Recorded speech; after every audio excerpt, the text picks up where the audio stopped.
I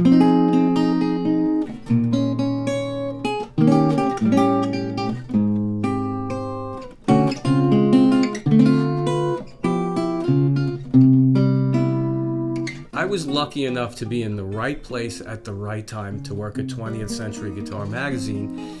Larry and Jimmy Acunto, who were the editors and owners, had a great association with Scott Chinery, especially Larry. Larry was very intimate with him and his guitar collection and acquiring, etc., etc.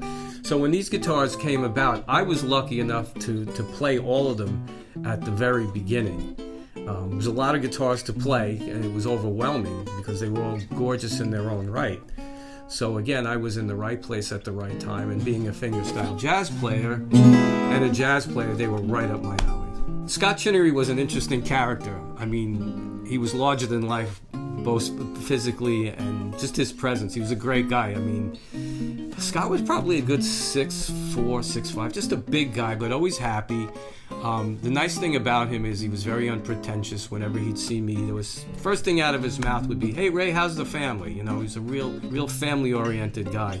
So again, I think with my association with the magazine and just my little bit of friendship with Scott, it was just a great time. I was just the right place, the right time, and I was a person who appreciated all of what he did for the guitar, community in general. I mean, because of him and his collection, that period in the 90s, especially with the Archtop and the 20th Century Guitar Magazine Classic American Guitar Show, it just kind of peaked. Everything was just right where it needed to be. We have at the show, all the top jazz guys would come, all the builders would come. We had the jazz courtyard, and all the builders would have players come and play their guitars. We had guys from all over the world. It's a magic that will never happen again. All right, so I was lucky enough, as I said, to play all these guitars when they were brand new. And now here it is, 30-something years later.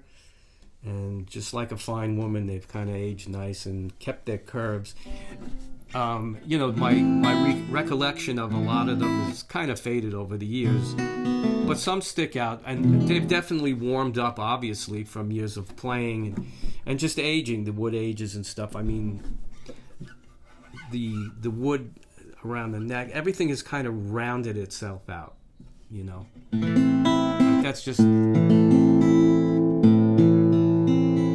The frequency spectrum is just gorgeous. And again, with this top sound port coming through, the sound coming through, yeah, they've all exceeded what they originally were.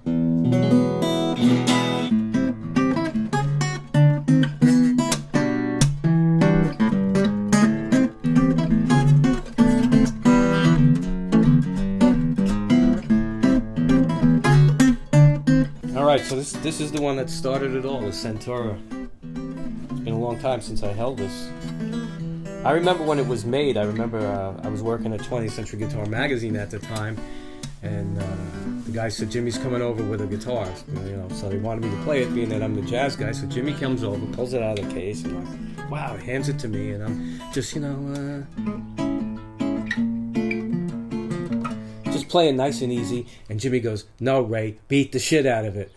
And I'm like, "Well, what do you mean?" He goes, "Play it hard, beat the shit out of it." And I'm like, "I can't do that on this." He goes, "No, you have to." So I just stuck going.